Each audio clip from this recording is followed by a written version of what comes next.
முப்படை பிரதானி சவேந்திர சில்வா தொடர்பில் வெளியான தகவல். 250 வருடங்களுக்கு பிறகு தேசிய பறவையை தீர்மானித்த அமெரிக்கா. அனுரவை காப்பாற்றுவதில் தீவிரம் காட்டும் கர்தினால் மெல்கம் ரஞ்சித். நீதிமன்றத்திற்கு செல்ல தயாராகும் மஹிந்தவின் பாதுகாப்பு விவகாரம். அத்தியாவசிய பொருட்களின் விலைகளை குறைக்க அரசாங்கம் தீர்மானம். மஹிந்த ராஜபக்ஷவின் முக்கிய சகா திலித் ஜெயவீரவுடன் கைகோர்ப்பு. அனுரவின் இந்திய விஜயம் நிராகரிக்கப்பட்ட ரணிலின் திட்டங்கள். வாட்ஸ்அப்பின் அதிரடி அறிவிப்பு, பயனர்களுக்கு ஏற்பட்டுள்ள சிக்கல். பாதுகாப்பு படைகளின் பிரதானி ஜெனரல் சவேந்திர சில்வா இந்த மாதம் 31ஆம் தேதியுடன் ஓய்வு பெற உள்ளார். முன்னாள் ஜனாதிபதி ரணில் விக்ரமசிங்கே அவருடைய சேவை காலத்தை 2024ஆம் ஆண்டு டிசம்பர் 31ஆம் தேதி வரை நீடித்திருந்தார். புதிய அரசாங்கத்தின் கீழ் அவருக்கு பதவி நீடிப்பு கிடைக்காது என அரசாங்க வட்டாரங்கள் தெரிவித்திருக்கின்றன. அதன்படி சவேந்திர சில்வாவின் நீண்ட பாதுகாப்பு சேவை வரலாறு டிசம்பர் 31ஆம் தேதியுடன் முடிவடைந்து அவர் சேவையிலிருந்து ஓய்வு பெற உள்ளார். சவேந்திர சில்வாவின் பதவிக்காலம் முடிவடைந்த பின்னர் பாதுகாப்பு படைகளின் பிரதானி பதவியை நீக்குவதா அல்லது தக்க வைப்பதா என்பது குறித்து அரசாங்கம் இன்னும் தீர்மானிக்கவில்லை. இது தொடர்பில் அரசாங்கத்தின் திட்டங்கள் தொடர்பில் வினவிய போது அதனை தொடர்வது அல்லது இல்லாதொழிப்பது தொடர்பில் எந்த தீர்மானமும் எடுக்கப்படவில்லை என அமைச்சரவை பேச்சாளர் அமைச்சர் நலிந்த ஜேதிச தெரிவித்துள்ளார். அமெரிக்காவின் அதிகாரப்பூர்வ தேசிய பறவையாக கழுகை தேர்ந்தெடுப்பதற்கான மசோதாவில் அமெரிக்க ஜனாதிபதி ஜோ பைடன் கையெழுத்திட்டுள்ளார். 1782ஆம் ஆண்டிலிருந்து அமெரிக்காவின் தேசிய சின்னமாக உள்ள கழுகு முக்கிய ஆவணங்களில் குத்தப்படும் முத்திரையாகவும் உள்ளது. எனினும் அமெரிக்காவின் அதிகாரப்பூர்வ தேசிய பறவையாக கழுகு இதுவரை அங்கீகரிக்கப்பட்டிருக்கவில்லை. இவ்வாறான பின்னணியில் கழுகை தேசிய பறவையாக அங்கீகரிக்கும் மசோதா ஒன்று கடந்த வாரம் காங்கிரஸால் முன்வைக்கப்பட்டு பைடனின் கையொப்பத்துக்காக சமர்ப்பிக்கப்பட்டது. இதனை அடுத்து கிறிஸ்துமஸின் முந்தைய நாள் கொண்டாட்டத்தினை முன்னிட்டு குறித்த மசோதாவில் பைடன் கையெழுத்திட்டுள்ளார். இந்த நிலையில் 250 வருடங்களாக தேசிய பறவையாக கருதப்பட்ட கழுகு தற்போது உத்தியோகபூர்வமாக மாறியுள்ளது என தேசிய பறவை முன்முயற்சியின் இணை தலைவர் ஜெக் டேவிஸ் தெரிவித்துள்ளமை குறிப்பிடத்தக்கது.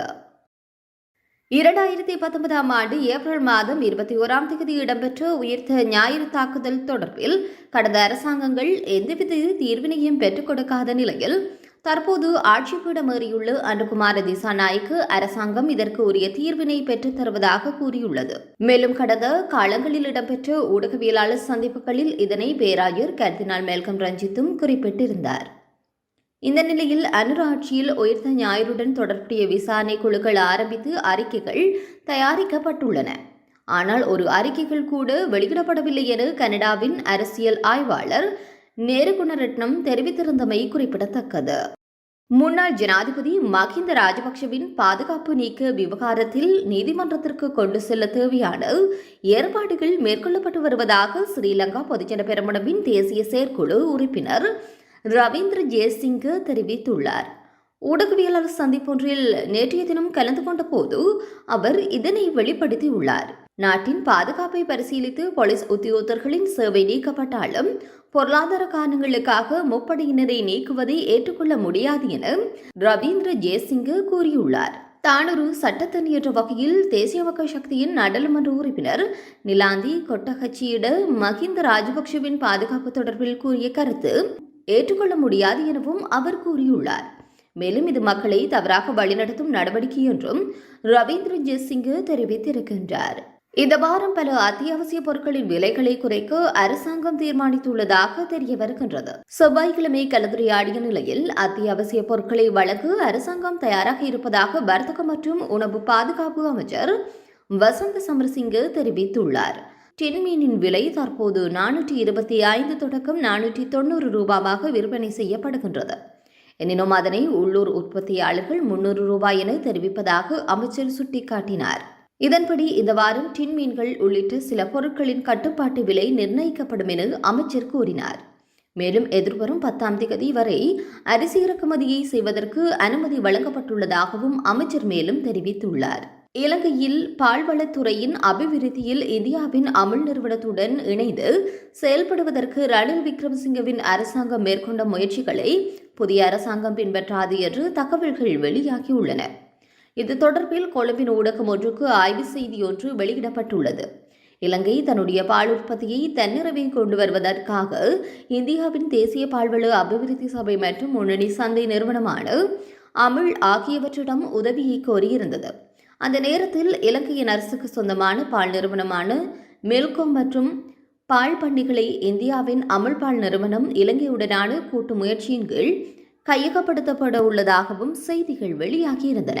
இதற்கான உடன்படிக்கை ஒன்றிலும் ரணிலின் அரசாங்கம் கையெழுத்திட்டிருந்தது. எனினும் தற்போதைய அரசியல் கட்சியான தேசிய மக்கள் சக்தி அப்போது எதிர்க்கட்சியாக இருந்த நிலையில் குறித்த திட்டத்திற்கு தம்முடைய எதிர்ப்பை வெளியிட்டிருந்தது. இந்த நிலையில் ஜனாதிபதி அனுகுமார திசாநாயக்க இந்தியாவிற்கு விஜயம் செய்த போது பால்வளத்துறையின் வளர்ச்சியின் ஒத்துழைப்பு குறித்து கலந்துரையாடல்களை நடத்தியுள்ளார்.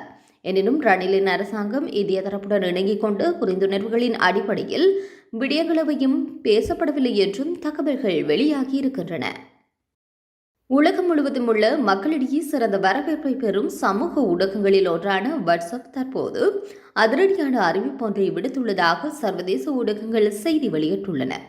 அதன்படி எதிர்வரும் ஜனவரி 1 பழைய ஸ்மார்ட் போன்களுக்கான ஆதரவை வாட்ஸ்அப் நிறுத்தியுள்ளதாகவும் புதிய போன்களுக்கு அப்கிரேட் செய்யுமாறு பயனர்களுக்கு வாட்ஸ்அப் அறிவுறுத்தியுள்ளது. கோடிக்கணக்கான பயனர்களை கொண்டுள்ளது வாட்ஸ்அப். ஆனால் சில ஆண்ட்ராய்டு ஸ்மார்ட் போன்களுக்கான ஆதரவை ஜனவரி 1 முதல் வாட்ஸ்அப் நிறுத்துகின்றது.